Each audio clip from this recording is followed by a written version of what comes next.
ano lang talaga namin, ang start namin is yung farm to table. Kasi nagtatanim din kami ng mga gulay, kamatis, talong, talbos. Then, yung egg nga na ipoproduce, yun na rin yung siniserve namin sa guest namin. So, talagang daily yung fresh ng eggs, ng vegetables. Ngayon naman, yung planning namin is yung mga tilapia na nga. Parang talaga yung farm to table talaga na. Lahat doon mo na ipupunta. Gaano kalawak yung ano area? Property po namin. Yung farm namin is nasa 7,000 square meter. Malaki na rin. Opo. Kayo nang nag-design. Binasi ko lang din dun sa Sa video. Sa video nyo. Sa inyo ko talaga gusto kumuha kasi nakita ko yung ano nyo.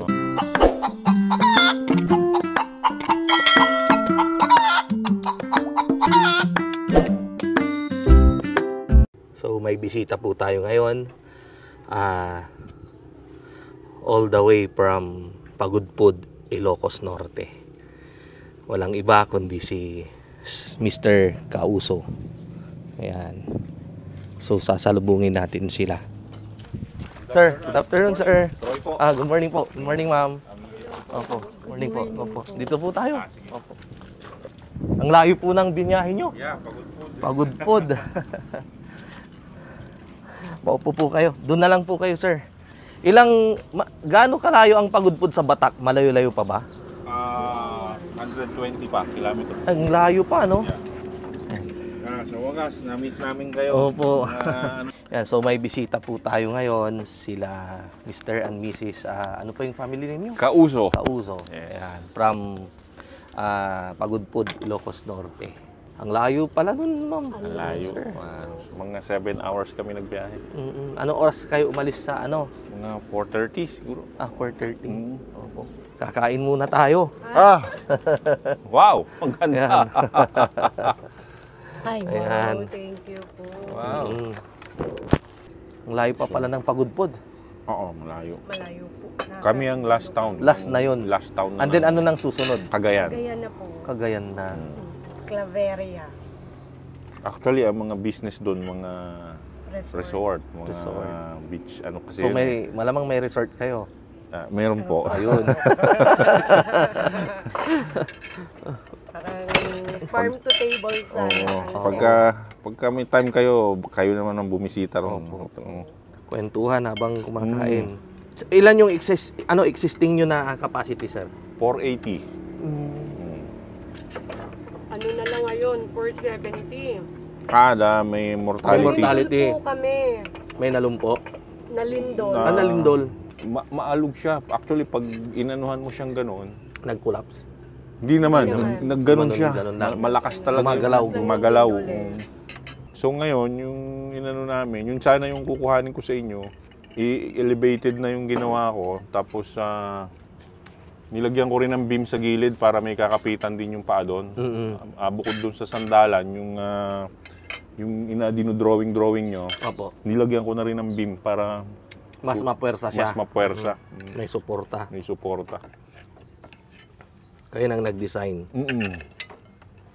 Binasi ko lang din dun sa Sa video. Sa video nyo. Tapos na, siguro nung nag-earthquake, merong magre-release ng egg, Nabasagan. Nabasagan sila. Tapos namatay na. Pero yung iba, siguro sa hilo niya talaga. Malakas yung lindol. Malakas. Malakas. Yung lindol. 4 ata yung namatay sa amin ng lindol na yun. Kinukulang po yung itlog nyo doon. Opo. Kasi yung una naming plano is para lang sa pang-consume namin sa resort. Kasi medyo mataas ang presyo ng itlog doon. Dulong-dulo kasi kami. Pero ngayon, bagsak. Ang nangyari, sumusobra naman yung ano namin, yung produce namin na panggamit namin doon sa resort. So, inopen namin doon sa mga kaibigan naming resort. Ang problema ngayon, kinukulang naman kami. So, kaya na ano namin na magdagdag. So marami talagang resort doon, ano? Madami po, madami. Matagal na po kayo sa sa business na resort. Mga 9 years. 9 years po.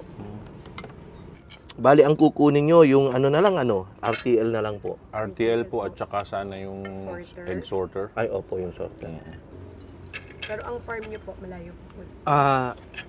May malapit po. Iba-iba kasi yung farm ko, parang apat. Apat na lugar. Apat na lugar. Apat na bayan din. Mm. Opo. Yung May 1, nasa San Carlos. Ano yung first name nyo, sir? Troy po, Troy. Troy. Si ma'am? An po. An. Ano ako sir Nueva Ecija. From Nueva Ecija From kayo. Nueva Ecija ako, kaya Tagalog kami. Siya naman, sa Manila. Doon kami nagkakilala sa Manila. Paano kayo napunta ng Pagudpud? Dahil doon sa resort, nagtayo doon ka. sa Ano kasi business. yan ang istorya niya, ang unang business namin is travel agency. So, Pagudpud, Ilocos Norte is isa sa mga bestseller namin. So, during that time, malakas siya talaga Nagre-rent na kami ng resort doon sa Pagudpud, yearly. Doon nyo binubuk yung mga client nyo. Yeah. Hanggang sa parang nag-open up sa inyo na why not tayo na lang tayo. Nag-put up Ganon. na kami. Dahil nga Kasi sa... sayang yung renta. Oh, okay, ayos Kaya napadpad kami doon. Kala ko, Hindi. lokal kayo ng Pagudpud. Hindi po. Pero more on- Nagtaka ako kasi wala sa punto nyo yung Ilocano. Hindi kami Hindi nga kami marunong mag-Ilocano. 9 years na kami pero hindi kami talaga Pero nakakaintindi rin kahit papano. Nakakaintindi. Konti, yeah. Konti. Pero hindi lang talaga kaya. Kasi yung kausap din namin ng mga tao doon is hindi naman din karamihan, hindi naman Ilocano. Hindi naman yung Mga mga dayo guests, rin. dayo rin. Tsaka yung mga guest taga rito sa Baguio, iba-ibang lugar. Ano po yung pagkuha nyo ng mga client nyo sa more on internet na rin, Online na Pwede natin sigurong i-flash yung yung resort nyo Pwede. dito sa vlog natin. Pwede Sige, po. pwede. Para yung mga interested din na subscriber ni Mang Mags. Pwede po. Ang ano lang talaga namin, ang start namin is yung farm to table. Kasi nagtatanim din kami ng mga gulay, kamatis, talong, talbos. Then, yung egg nga na ipoproduce, yun na rin yung siniserve namin sa guest namin. So, talagang daily yung fresh ng eggs, ng vegetables. Ngayon naman, yung planning namin is yung mga tilapia na nga. Parang talaga yung farm to table talaga na. Lahat doon mo na Kasi ipupunta. may restaurant Gaano din ka kami sa resort. gaano kalawak yung area? Property po Opo. namin. Yung farm namin is nasa 7,000. 7,000 square meter. Malaki na rin. Opo.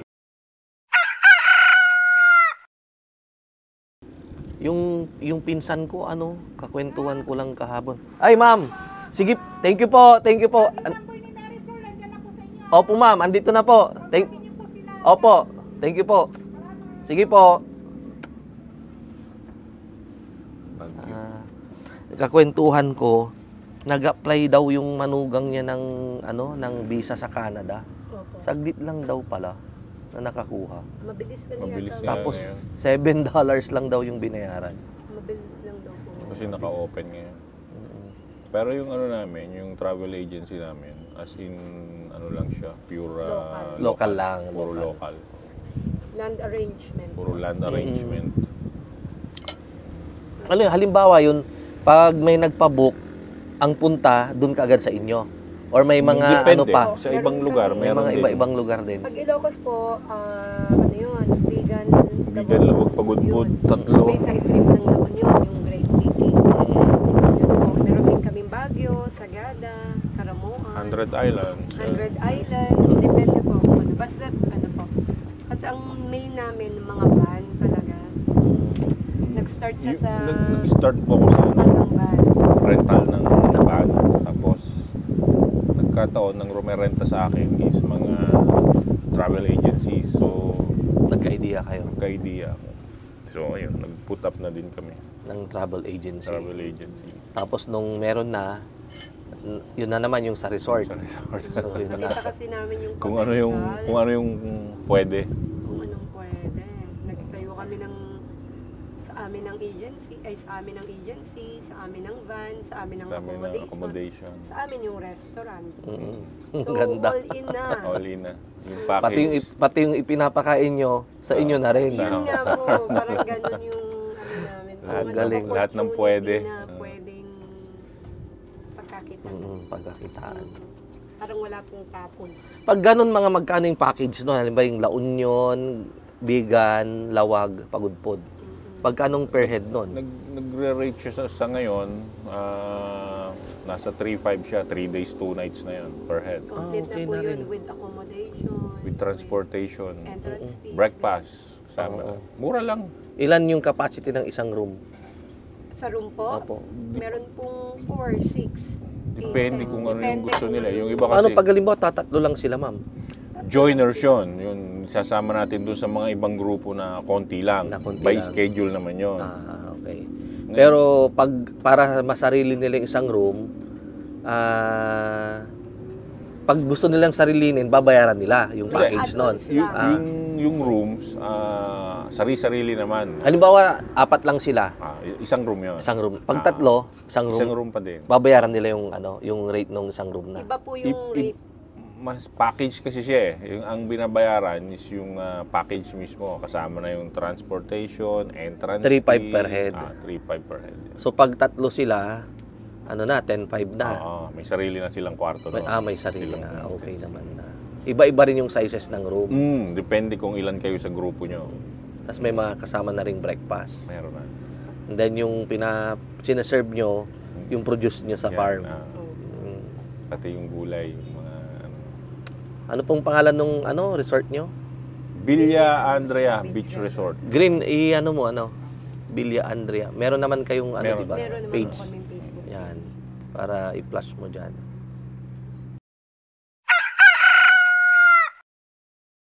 Pati Ano yung account nyo dun na ginamit nyo sa Mang Mags, yung pinang-inquire nyo? Yung Norland Tour. Norland Tour. Yun pala. Inahanap ko sa dami.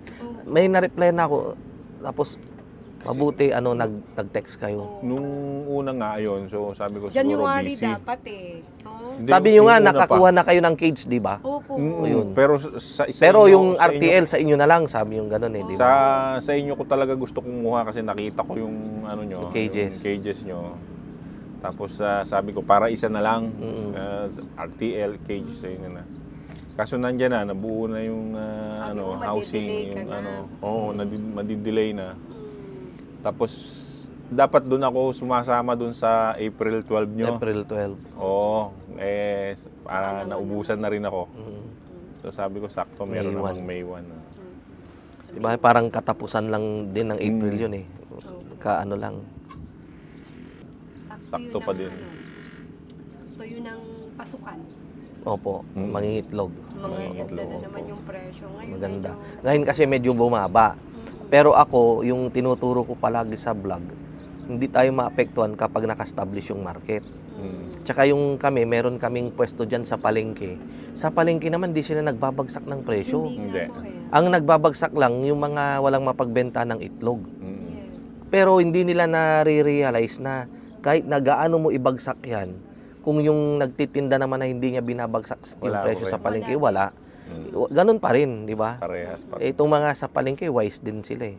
Dapat sana, di ba, pag binaba natin, ibababa din Bababa nila sila. para bumilis yung bentahan. Yes. Wala eh. Same pa rin eh. Wala. Yun. Kaya yung sa akin dyan sa pwesto namin sa Dagupan, halimbawa yung small, 210 per tray. Ako ginawa kong 190. Mabilis yung bentahan ko. Pero sa palengke, ganun pa rin, hindi nila binababa yung presyo. Kaya nga. O yung supplier nila, aburido. Imbis na makadeliver na siya, Hindi Wala pa. pa. oo, hindi rin. Hindi pa Ngayon nabibili. lalo niyang ibababa. Ibababa na Para naman mabili niya. yun Hindi nga niya actually, nare-realize, ganun pa rin. Hindi yun nagbabago. yung Kaya mas napansin po, ko. kapag naman, sabi na natin, may mga mababa rin, lalo na kapag tumingin tayo ng presyo sa Facebook. Ang mga nagbababa, yung mga nagro-rolling. Ang problem, lang naman, yung nagro-rolling, hindi naman palaging andyan. Pag nakadaan na siya, Wala na. wala na. Ang tao naman, kapag may 5 piraso pa siyang itlog sa rep, hindi pa yan bibili ng itlog eh. Hindi pa. Pag naubusan, pupunta rin ng palengke. Or kapag may kapitbahay siya na farm, dun pa rin siya bibili, ganun. So yung ano, yung mga iba masyadong nababother din sa ano, yung sa baba ng presyo. Eh ano naman, kailangang ano, maturuan sila ng diskarte. Oo. Yung sa akin, ano, maganda pa rin yung pagbebenta ko ng ano. Ma-impress. Tsaka ang tumumal lang yung small, medium. Large pala. Yung large XL jumbo, hindi nagbago yung ano niya, yung Malakas demand pa rin. niya. Baliktad yung tao. Minsan din kapag December, ang gusto, Yung small. oo, yung small. Kasi yun ang mura. Mm. Yung large Eh mataas, yun naman ang mahal. mataas. Oo. Ah. Hindi pare-pareho. Ganun nga. Eh, kapag matumal, ang ginagawa ko, limbawa yung, minsan meron yung difference lang 5 pesos. Difference ng small sa medium, 5 pesos lang. Bibigay nyo na. Oo, ibibigay ko na. Yung presyo ng XL ko, jumbo, hindi ko binaba. Kasi sa production natin, di ba konti lang naman yung jumbo, Konti lang. Konti XL lang. eh. Ang marami large, Medium. medium. Medium large na kami ngayon eh. Ang madami. So may magtatanong, bakit ang mura ng ano, small at medium mo? Itong XL Mahal. mas lalong ano, mas mahal. Di sasabihin ko, ano, yun talaga yung presyo. Hindi mo na ma-explain yun na ano, na konti lang kasi yung ano, ganyan. O, so magtataka rin siya. Pero ang bibili niya naman yung XL, Ganun. yung jumbo. Double yolk kasi. Ano naman, 'di ba difference lang ng ilang grams 'yun, 'di ba? Konti Kung lang. kung wise ako, doon ako bibili sa ano, sa mura, Mura. 'di ba? Si bakery naman more on ano sila, large. Large. Large. Saktong sukat sila. May may sukat sila. Nakakatawa lang kay kay Jumbo. Double yolk talaga siya eh. Opo. 70 ano, 71. 76 grams above 'yun. May Double nagna-90 pa kami na. Oo, Laki. meron. Nakakatuwa. Meron. Parang itlog ng ano, Mm. yung Parang ganso. pata. Sobrang Oo. laki. Oo.